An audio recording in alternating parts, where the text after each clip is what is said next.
নমস্কাৰ বন্ধুসকল, এটা নতুন ৰেচিপিৰ সৈতে মই ঋতু আপোনালোকক পুনৰবাৰ স্বাগতম জনালোঁ। আজি মই আপোনালোকলৈ দহি কচুৰ ঠাৰিৰ সৈতে পুঠি মাছৰ এটা ৰেচিপি লৈ আহিছোঁ। তেনেহ'লে বলকচোন পলম নকৰি আগবাঢ়োঁ। এয়া মই দহি কচু মিহি মিহিকৈ কাটি ল'লোঁ, আদা নহৰু জলকীয়াৰ পেষ্ট, অলপ নৰসিংহৰ পাত আৰু এমুঠিমান মচন্দৰী।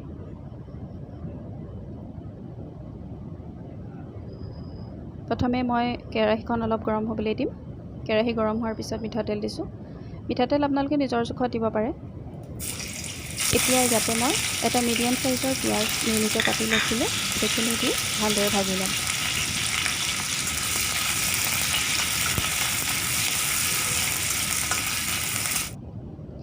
পিঁয়াজ ভজা হৈ গ'ল। এতিয়া মই ইয়াতে আদা নহৰু আৰু জলকীয়াৰ পেষ্ট ডাঙৰ চামুচেৰে 1 চামুচ দি দিলোঁ। এইখিনি এটা কেঁচা গোন্ধটো যোৱালৈকে মই অলপ সময় ভাজিম।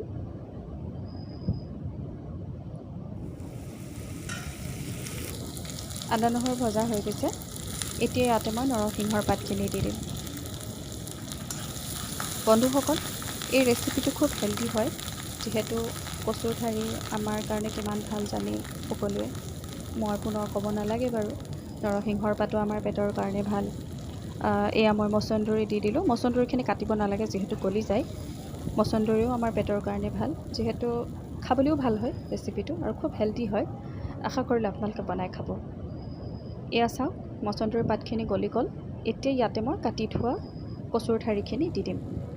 আপোনালোকে দহি কচুৰ ঠাইত ক'লা কচু ঠাৰিও দিব পাৰে।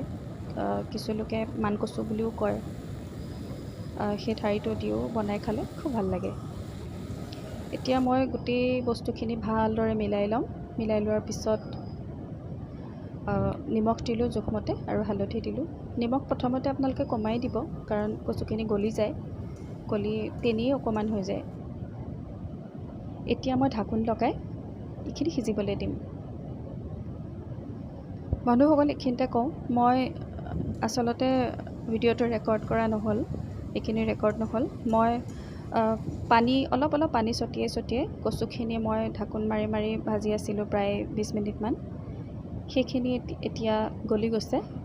গলি যোৱাৰ পিছত এতিয়া মই জোখত 1 কাপ পানী দিছোঁ। আপোনালোকে যদি অলপ জোল ধৰণে খাব বিচাৰে তেনেহ'লে পানীটো অলপ বেছিকৈও দিব পাৰে।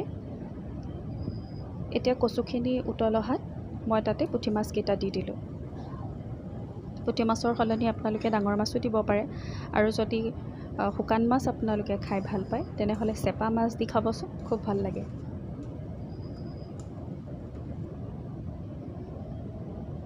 চেপা মাছ দি বনাই খালে আপোনালোকে অলপ জালুক দিবলৈ নাপাহৰিব।